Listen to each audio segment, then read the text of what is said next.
Sve bi bilo lakše, priča Mara, da je ona barem zdrava i još prije 10 godina otkriven joj je tumor ispod jetre i od tada, zbog nedostatka financija, nije išla kod doktora.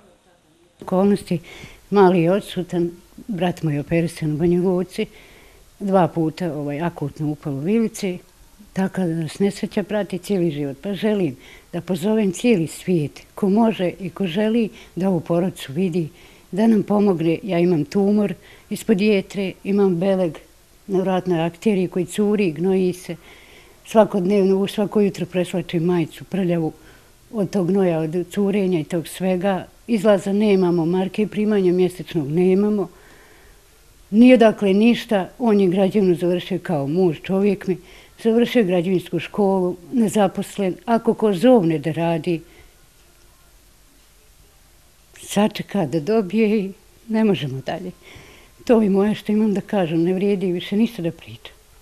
Kaže, kako su djeca obolila, kako je to? Pa mali je dobio Crohnovu bolest, ima 1 godinu i po dana i ta bolest hara, a 11 mjeseci nije odradio nalaz.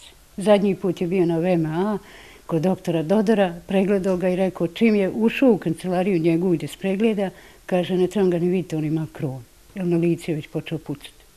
A u crijevima ima 3 ciste, ima isto hematom neki ispod jetre, isto od uboja nekog, ne znam od čega, i ima Crohnovu bolest.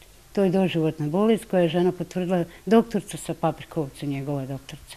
5 mjeseci, mjesec dana je ležao na Paprikovcu. I čisto je normalno utvrđeno da je Crohn.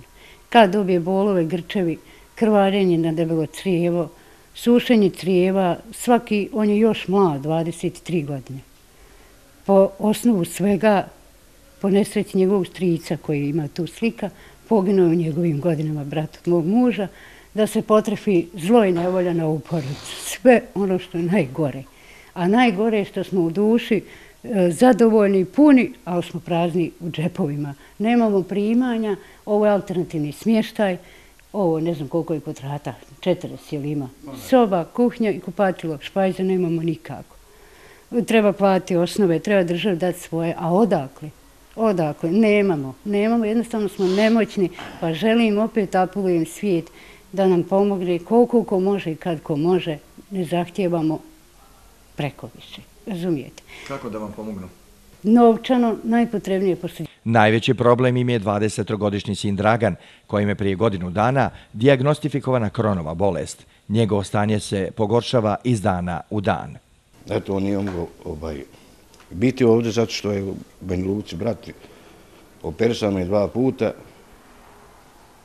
Ne znam dok će ovako izdržati. Ne znam. Najteže mi je to što on obolio, da ima lijeka, izliječilo se, ali pokušat ćemo nekako da vidimo šta možemo. A sami ne možemo. Ako iko ima da pomogne, ne treba nam kule i vile, nek samo da se dijete izliječi. Jeste se kome obraćali? Pa jesmo, obraćamo se. Dolazili su presu. Da li ste se obraćali nekome od gradske vlasti i tako da pomognu? Pa išli smo svakdje, evo i boračko je čekam, evo 11. mjesec, predali smo to još u 8. mjesecu. Rekli, kaže, aj možete nas pustiti do 9. ima neko dijete.